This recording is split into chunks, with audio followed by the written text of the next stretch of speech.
अस्सलामुअलैकुम दोस्तों, पाकिस्तान और वेस्ट इंडीज़ की क्रिकेट टीमों के दरमियान दूसरे टेस्ट मैच का तीसरा दिन इख्तिताम हो चुका है। दूसरे टेस्ट मैच में वेस्ट इंडीज़ क्रिकेट टीम के कैप्टन ने टॉस जीतकर पहले फील्डिंग करने का फैसला किया था। पाकिस्तानी क्रिकेट टीम पहले बैटिंग करते हुए 302 रन्स पर 9 खिलाड़ी आउट हुए और मैच को डिक्लेयर कर दिया अपनी पहली इनिंग्स में। अगर हम पाकिस्तानी क्रिकेट टीम की बैटिंग लाइन की बात करें तो कैप्टन बाबर आजम ने 75 रन्स बनाकर आउट हो गए, जिसमें 13 चौके भी लगाए थे और मोहम्मद रिजवान ने 31 रन्स बनाकर आउट हो गए। फ़हीम अशरफ 26 रन्स बनाकर आउट हो गए।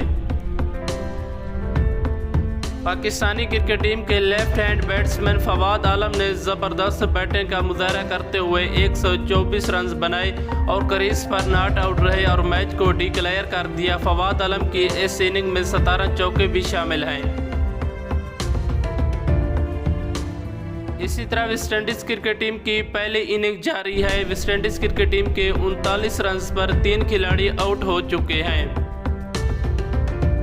जिसमें पाकिस्तानी क्रिकेट टीम के फास्ट बॉलर शहनशाह अफरीदी ने 2 विकेटें हासिल की और फ़हीम अशरफ 1 विकेट हासिल करने में कामयाब हुए। इसी तरह पाकिस्तान और वेस्ट इंडीज़ की क्रिकेट टीमों के दरमियान दूसरे टेस्ट मैच का आज तीसरा दिन इख्तिताम हो गया। पाकिस्तानी क्रिकेट टीम ने अपनी पहली इनिंग्स में 302 रन्स बनाए और वेस्ट इंडीज़ क्रिकेट टीम की पहली इनिंग्स जारी है। 39 रन्स पर 3 खिलाड़ी आउट हैं। दूसरे टेस्ट मैच का आज चौथे दिन का आगाज पाकिस्तानी वक्त के मुताबिक रात के 8 बजे शुरू होगा। इसी तरह क्रिकेट की दुनिया से रोजाना बाखबर रहने के लिए हमारा चैनल भी सब्सक्राइब कर दें। शुक्रिया।